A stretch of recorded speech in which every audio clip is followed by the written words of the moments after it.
Hello everyone, my name's Cliff and welcome back to my channel. This is Cliff's Dark Gems.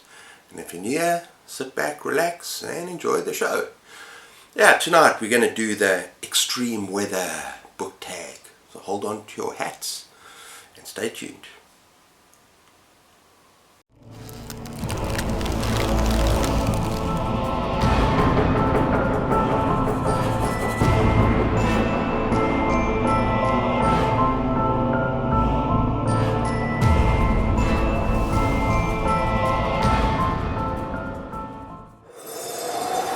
Okay, so this is an original tag created by @LiteraryMichelle 2025, and thank you Isabel Reeds and Stuart Griffin for tagging me.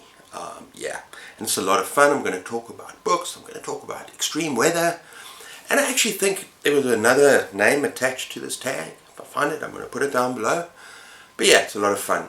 There are 8 prompts, and I've got a lot of books lined up here for you. So let's get going. Okay, prompt number 1.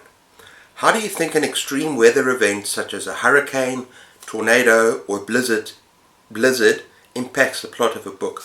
Well, obviously it's going to create tension, right? It's going to create stress for the main character, for the other characters that are there. I'm going to say a couple of things about this. First of all, maybe the characters don't know each other very well. Maybe they know each other, but there's already tension between them. So there might, by adding in a blizzard or a storm, you might bring out the worst in the characters, which could be kind of fun, especially with a horror novel.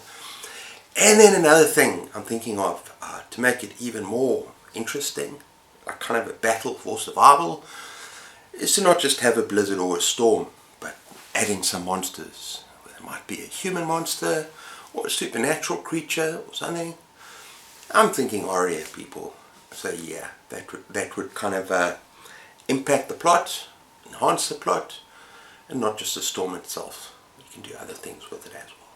Yeah, that's my answer to that. Okay, prompt number 2. Name a book you've enjoyed where some type of natural disaster or storm played a role in the story. Well, I'm going to go with Snowstorm. I'm going to go with The Shining by Stephen King. Love this book. And the snowstorm has a huge role to play in the novel. It isolates the family, it traps them. Yeah, you get a sense of that kind of dread, and you get a sense of claustrophobia, but no one can come in or out. And it also adds to Jack's kind of sense of entrapment. And yeah, I don't want to give too much away about the story. I find it terrifying, but the snowstorm is very, very important. And just keeping everyone in the Overlook Hotel. No going in, no going out. So yeah, that's my answer to that. Prompt number 3. This is a fun one. Well, not very fun, but have you ever experienced a weather event that had a lasting impact on you, or was a memorable time in your life? Yes. Now we live on the KwaZulu-Natal coast of South Africa, and that's on the east coast. Yeah, kind of subtropical. And we often get storms, and we get flooding. And in 2022 we had the worst floods ever in this part of the world. And yeah, fortunately we live a little bit on the south coast, which is not as badly affected as the north coast. At the time my parents were living, they were vacationing in their holiday house in a little village on the north coast called Umhloti, right? And that was very badly affected. And I didn't hear from them. I was scared shitless, people. And I want to show you why.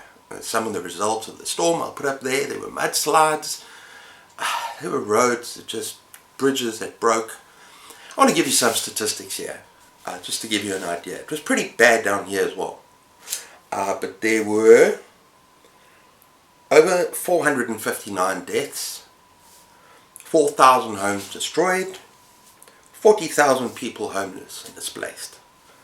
A damage and loss in billions of dollars. And yeah, and even the aftermath of that is water problems. You couldn't drink the water. And yeah, where we were, the storms were bad enough. But afterwards, they shut our water off for a month, people. A month. we had no running water. And we were very fortunate because we had a swimming pool, so we could haul buckets out of the pool and fill our toilets and boil the water to wash the dishes and to do other various things. We'd have whatever water we could get from the local shops, this 5 litre things of fresh water, and we just make it last. So yeah, it was not an easy time. But I think this had an impact on me, not so much for how we were affected, although it did flood down here, but for my worry for my parents. And yeah, they were trapped the road. Luckily, what you saw up there has not happened to them. So yeah, it was a pretty terrifying time in South Africa. God was called, just crazy, mad. That's my answer to that. Prompt number 4. What is your favorite type of book to curl up with while a storm is raging outside? Thriller, romance, memoir? I have to be honest here, people. I get very stressed during storms, heavy wind, heavy rainfall. The only thing I really want to curl up to is with my wife, look after my dog. It doesn't put me in a mood to read anything. I get stressed. So yeah, I can't really say I read a lot when there's hectic weather. And actually, yeah, with Layla, I'm too busy looking after her because she hates storms and she hates loud noises like firecrackers, things like that. But yeah. Prompt number 5. Name a book character you've enjoyed who had to overcome or endure a weather-related hardship. I'm going to go for all the characters in Dan Simmons' The Terror. Trapped up in the ice. This is based on the ill-fated Franklin expedition. Ships trapped in the ice, in the Arctic Circle, in the worst possible conditions, harsh and frozen landscape, and they're suffering from disease. Yeah, some of them basically freezing. It is freaking awful and harrowing, but worth a read if you're willing to read a nice lengthy tome. And Dan Simmons, this book is very, very well researched. So once you can get past all the detail, I think it is well worth a read. It was one of my favorite reads, I think in 2023, and it's not for everyone, but I think you might enjoy it.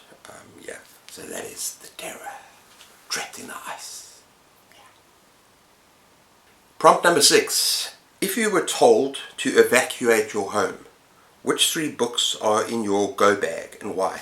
Well, firstly, if I'm told to evacuate my home, I'd not be in a very good, comfortable space. And even though I love horror, I don't think all-out, hard-hitting horror would be good for my mental space at that time. So I've chosen 3 books that I would love to reread one day, that are not really horror. And also, yeah, I've read all these books. I'd rather have something comforting that I'm familiar with. And I'm going to start with Stephen King, 11/22/63. Now this is a gorgeous novel, people. A time travel novel, thriller, love story.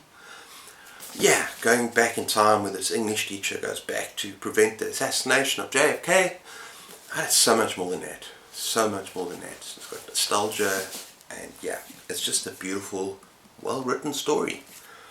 So that would be my first book, 11/22/63.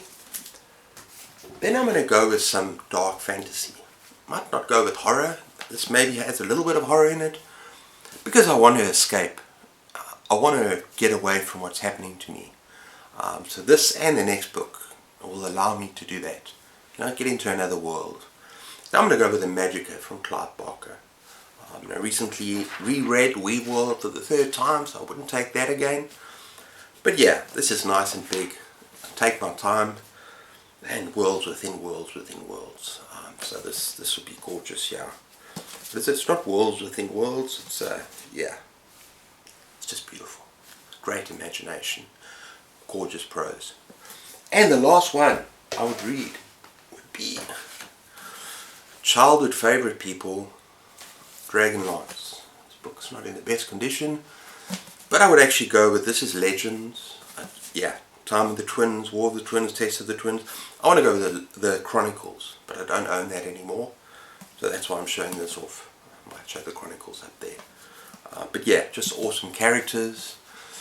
Yeah, in my times of turmoil, gonna escape with some elves and dwarves and not halflings, kenders, some dragons, some witchcraft. Is it witchcraft or wizardry? Yeah, just beautiful, just fun. And yeah, I want to actually revisit this soon because this was a childhood favorite of mine. Let's go back to some high fantasy, classic fantasy. Prompt number 7. If you were writing a novel and had to use one of the following: hurricane, blizzard, tornado, or wildfire in the story, which do you choose and why? Well, first of all, I want to write a horror novel. I'd love to do that one day. Just even a short story. And I think out of all of those, the most original and also the most scary would be a wildfire. I don't think I've ever heard of a story, let me know in the spaces below if you have, where it's a wildfire in a horror story. I mean, the idea of being burned to death, from the choices above, that is the most terrifying for me. That's my wife's greatest fear. And yeah, I don't know what the plot would be. I'd have to add like bits and pieces, see what I come up with, but I would go with the wildfire. It could be an interesting change, because I've also seen a lot of stories with what kind of blizzards, tornadoes, hurricanes, maybe not that many, but wildfire seems the most original, unique way to approach it. Yeah. Prompt number 8. Is there a book on your current TBR that features some type of inclement weather or natural disaster? Yeah, I've got Storm of the Century by Stephen King. Now, that's a screenplay. See, it's not a novel, but yeah, written by Stephen King. And I watched the miniseries, people, and it's freaking brilliant. It's brilliant. And it's a small island town off the coast of Maine, and one hell of a storm hits them. And at the same time as a storm hits them, yeah, stranger appears. Stranger, creature, person. And yeah, give me what I want and I'll go away. It's a brilliant miniseries and I highly recommend it. And yeah, I'm looking forward to reading this year. I'd like to see. Might be interesting reading a screenplay as opposed to a novel. But yeah, I can see myself enjoying it. So yeah, Storm of the Century. Okay, so prompt number 9 says tag some friends. So yeah, if you're watching this tag and you'd like to do it, consider yourself tagged. And remember, this is all about fun. I don't know who's done this tag. I might try and look up some people that enjoy tags and put them in the spaces below. But yeah, do it because you enjoy it. That's the reason. And yeah, just pass on a bit of community as well. But I hope you enjoyed this, people. Let me know in the comments down below what your answers to some of the prompts would be. I'd like to hear from you. I'd like to have a conversation with you. And until next time, take care of yourselves. Keep those pages turning. And cheers.